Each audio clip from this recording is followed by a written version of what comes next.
The 20th of Rajab, and you can look at the date right now on your phone, by the way. The 20th of Rajab, which correlates to the 2nd of October, 1187.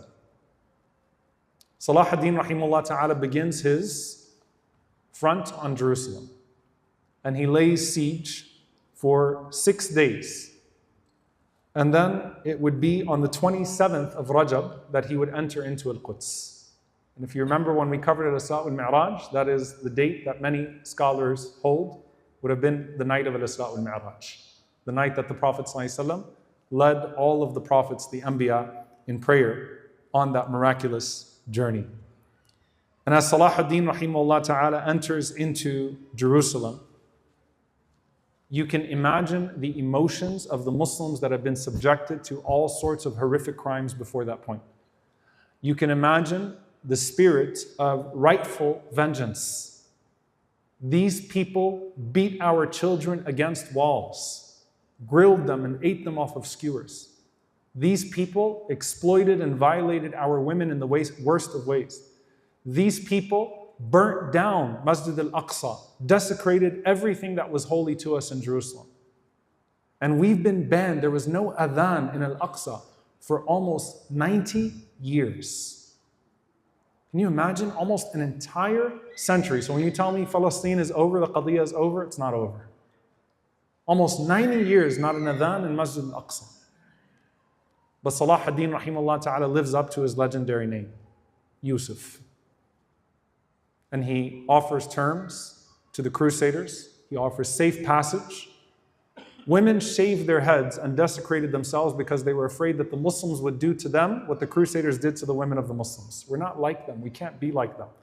People protected their wealth that they thought would be looted. Salahuddin rahimahullah ta'ala offers safe passage and safety. And on top of that, as they desecrated our sites, he restored their sites and guaranteed their places of worship.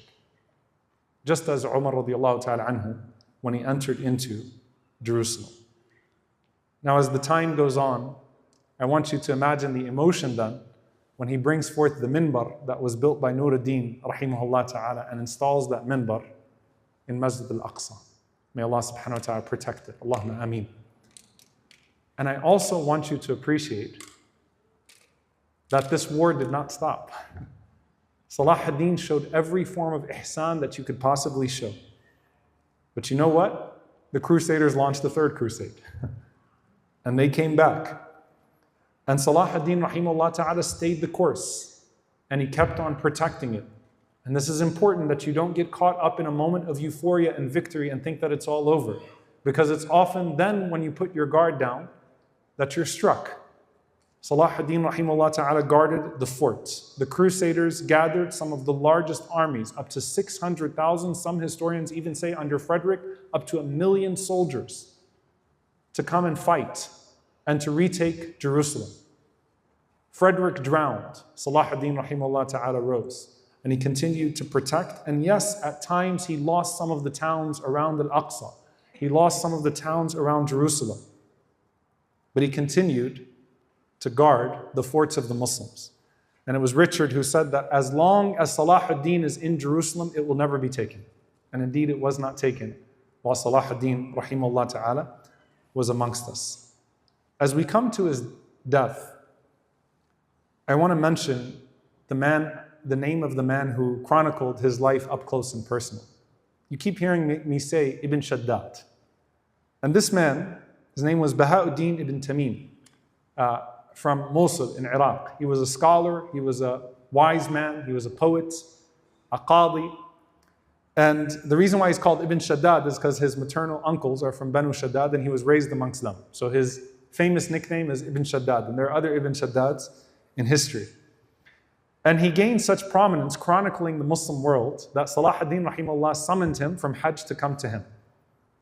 And then Salahuddin rahimahullah took him as a close confidant and a close friend, and ultimately he became one of Salahuddin's closest generals and field commanders, but also his biographer, writing about some of the things that were happening behind the scenes with Salahuddin. He says, I swear by Allah that Salahuddin did not miss Salah in congregation, even in the battlefield in his tent. that he established his salah in congregation. And that when the nights would become darkest and the people would retreat to their beds, Salahuddin rahimahullah would retreat to his qiyam, even in the fiercest of battles. This is a man who lived in the battlefield, who never had a moment of respite and always turned back to Allah subhanahu wa ta'ala.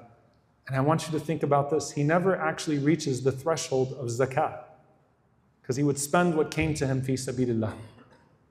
And so he doesn't steal the money of the Muslims, which was common as leaders would enrich themselves on the backs of the Muslims. Salahuddin's goodwill to the Muslims was evident in the way that he carried out his life.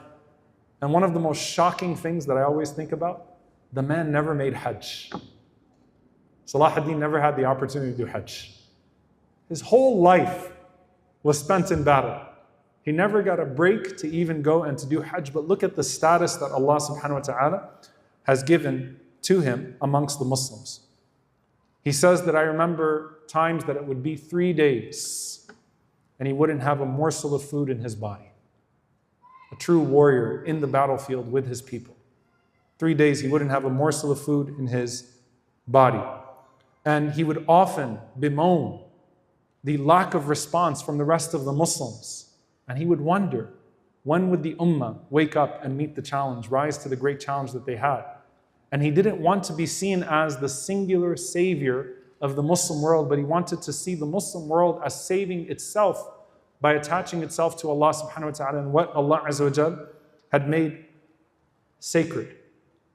Ibn Shaddad says, recounts these moments sitting with Salahuddin in Asqalan, on the shores of Gaza.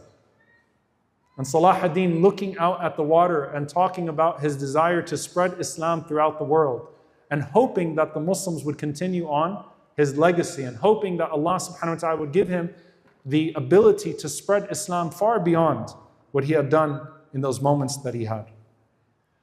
And then Allah subhanahu wa ta'ala tested him with a fever. He's back in Syria, in Damascus. And for 2 weeks, this intense fever takes him over. And he's only 55 or 56 years old.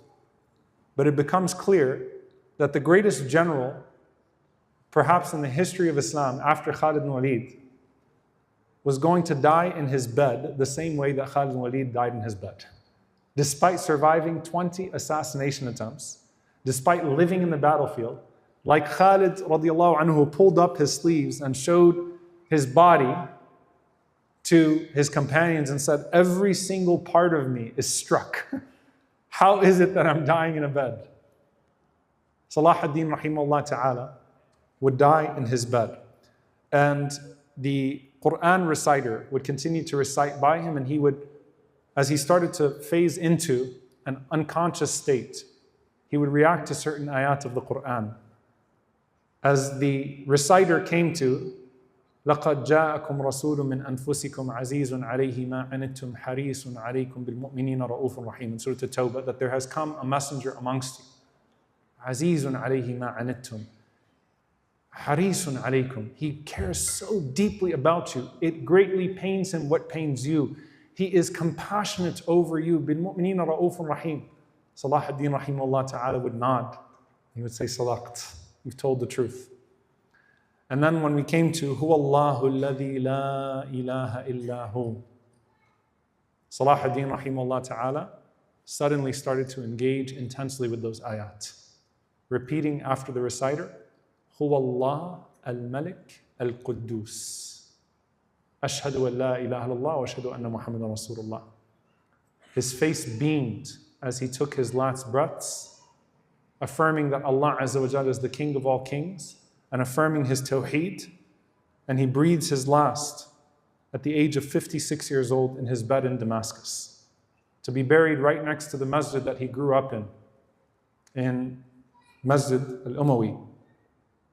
When he passes away, people could not believe that he passed away. There is a mythology that was developing around him. How could Salahuddin die, rahimahullah ta'ala, as often happens with great men? And the reciters had to remind the people in the streets of Damascus that were wailing in tears and in disbelief and wanted to see his body for themselves, The same ayah that was recited when the Prophet ﷺ died, وَمَا مُحَمَّدٌ إِلَّا رَسُولٌ قَدْ خَلَتْ مِنْ قَبْلِهِ الرُّسُلُ, that Muhammad ﷺ is but a messenger, and messengers have come and gone before him. And when he passes away, they look into his estate, and they found that he only possessed 47 dirhams of silver, 1 dinar of gold, which wasn't enough to even pay for his janazah.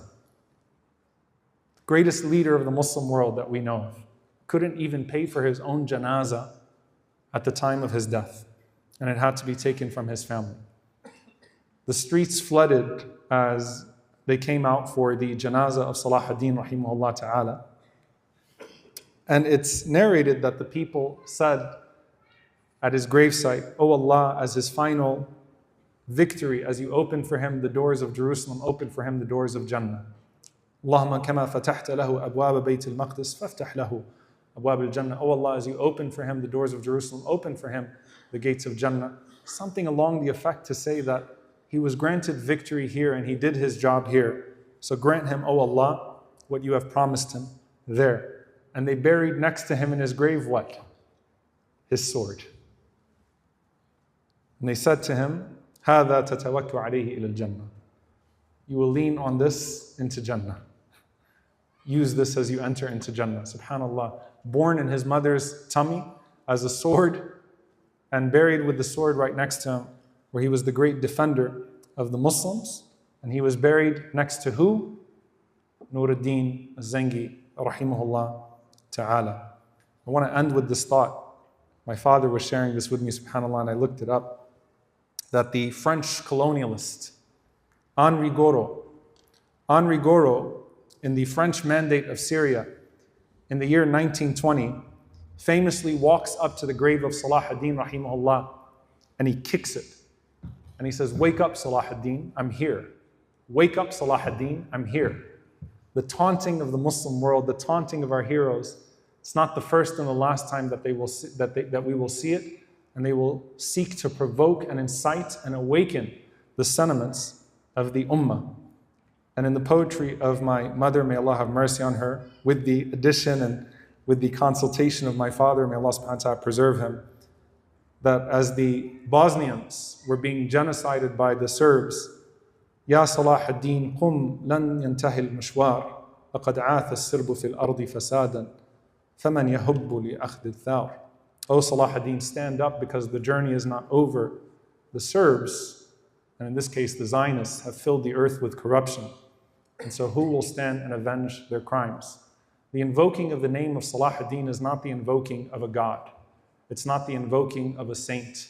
It's not calling upon a mere mortal to stand up. It's the invoking of our own generations to say that who exists amongst us that will take up that call with the same passion that he had, rahimahullah ta'ala, and through that passion and sincerity be granted incredible tawfiq from Allah subhanahu wa ta'ala, incredible success, miraculous victory from Allah subhanahu wa ta'ala.